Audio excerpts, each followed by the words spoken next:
আসসালামু আলাইকুম বন্ধুরা, সবাই কেমন আছেন? আশা করি আল্লাহর রহমতে সবাই ভালো আছেন। আজকে আপনাদের জন্য আমি নিয়ে এসেছি একেবারে ঘরোয়া স্বাদের একটা রেসিপি। জানেনই তো আমাদের গ্রামের ছোট ছোট মাছের স্বাদ কিন্তু একেবারেই আলাদা। আর সেই মাছগুলো হাতে মেখে মশলা দিয়ে রান্না করলে তার স্বাদ যেন দ্বিগুণ বেড়ে যায়। রান্নাটা যেমন সহজ তেমনি খেতেও ভীষণ মজার। তাই চলুন আড্ডা দিতে দিতে দেখে নেই কীভাবে আমি ছোটো মাছগুলো হাতে মেখে রান্না করলাম। আশা করি ভিডিওটা দেখে আপনারাও রান্নাটা ট্রাই করবেন আর আমার মতো পরিবারের সবাইকে নিয়ে উপভোগ করবেন। তো আমি ছোটো মাছগুলো কেটে ধুয়ে পরিষ্কার করে নিয়েছি, ভালো করে পরিষ্কার করে নিয়েছি। তোমরা তো দেখতেই পেলে। আর এই যে এখানে নিয়েছিলাম আমি হলুদ গুঁড়া, মরিচ গুঁড়া, হালকা একটু মরিচ গুঁড়া নিয়েছি। আমি কিন্তু কাঁচামরিচ দেবো এর জন্য, শুধু রং পরিবর্তন করার জন্য। জালের জন্য আমি কাঁচামরিচ দিয়েছি। ছোটো মাছ রান্না করতে কখনো শুকনো মরিচ মানায় না, শুকনো মরিচ দেওয়া যাবে না, দিতে হবে কাঁচামরিচ। শুধু কালার পরিবর্তনের জন্য আমি একটু শুকনো মরিচের গুঁড়া দিয়েছি, আর দিয়েছি ধনিয়ার গুঁড়া এবং মরিচের গুঁড়া, হলুদ গুঁড়া, আর হালকা একটু জিরার গুঁড়া দিয়েছি। অল্প, ছোটো মাছের জিরার গুঁড়াটা অল্প দিতে হয়।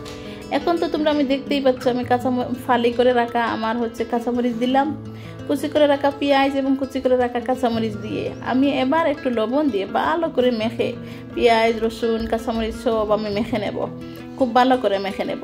ছোটো মাছ রান্না করতে এইভাবে রান্না করলে দারুণ টেস্টের হয়। তো আমি শুকনো মশলাগুলো যেগুলো নিয়েছিলাম সবগুলো আমি দিয়ে দিলাম। দিয়ে এখন আমি ভালো করে যতটুকু হাতের শক্তি আছে ততটুকু দিয়ে আমি মশলাগুলো মেখে নেব।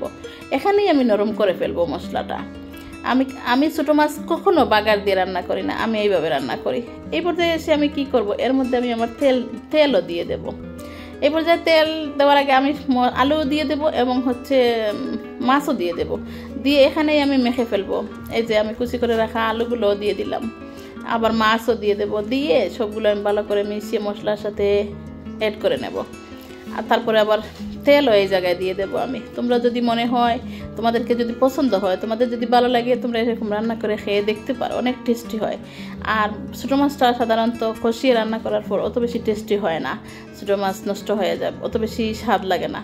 আর ছোটো মাছ যতটুকু পারো ভালো করে ধুতে হবে, লবণ দিয়ে কষলে ভালো করে ধুতে হবে। আমাদের তো বাসা বাড়িতে থাকি, আমরা অনেক সময় নিয়ে আমরা মাছ ধুই।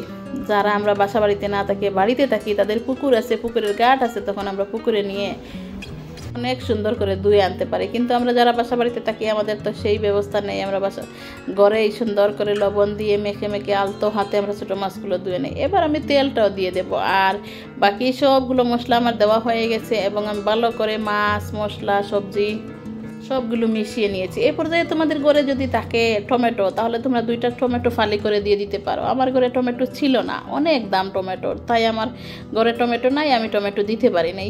যদি তোমাদের থাকে তোমরা দিতে পারো। এবার আমি ভালো করে নেড়ে চেড়ে সবগুলো মেখে তারপর আমি আধা ঘন্টার জন্য রেস্টে রেখে দেবো। যদি তোমাদের সময় থাকে তোমরা একটু আধা ঘন্টার জন্য ফ্রিজে রেখে দিও। আর ফ্রিজে রাখলে কি হবে জানো, তাড়াতাড়ি মাছ মশলা সবগুলো যেন মশলার সাথে মাছের সাথে মিশে যাবে। এই যে আধা ঘন্টা পর আমি চলে আসছি। এবার আমি আমার পাতিলটা চুলার মধ্যে বসিয়ে দিয়ে এবার আমি দিয়ে দিব ঝোল। আমার এই ছোটো মাছে যতটুকু পরিমাণ পানি লাগবে আমি ততটুকু দিয়ে দেবো, বেশি দেবো না, যতটুকু লাগবে। কারণ জাল হয়ে যখন মাছ মশলা সব যেন এক হয়ে যায়, এইভাবে আমি দিয়ে দেবো, বেশি দেবো না এবং অল্পও দেবো না, একেবারে আমার যেটা লাগবে সেটা দেবে। তোমাদের মাছ বুঝে তোমরা দিয়ে দিও।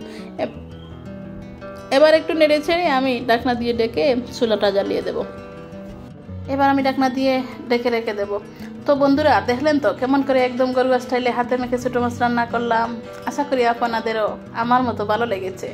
আপনারা অবশ্যই বাসায় চেষ্টা করবেন। আর কেমন হলো সেটা কমেন্টে জানাতে ভুলবেন না। ভিডিওটা ভালো লাগলে একটা লাইক দিবেন। আর নতুন নতুন রেসিপি আর আমার দৈনন্দিন জীবনযাত্রার ভিডিও পেতে অবশ্যই চ্যানেলটা সাবস্ক্রাইব করে পাশে থাকবেন। দেখেন এবার তরকারিটা টকবক করে ফুটে উঠেছে। এই পর্যায়ে আমার তরকারিটা হয়ে গেছে। বেশি একটা নাড়ানো যাবে না, যদি বেশি নাড়ানো যায় তাহলে ছোটো মাছ ভেঙে যাবে, সবগুলো ভেঙে যাবে। সেই জন্য আলতো হাতে নেড়ে চেড়ে লবণটা চেক করে নিয়ে তারপর তরকারিটা আমার অলরেডি হয়ে গেছে।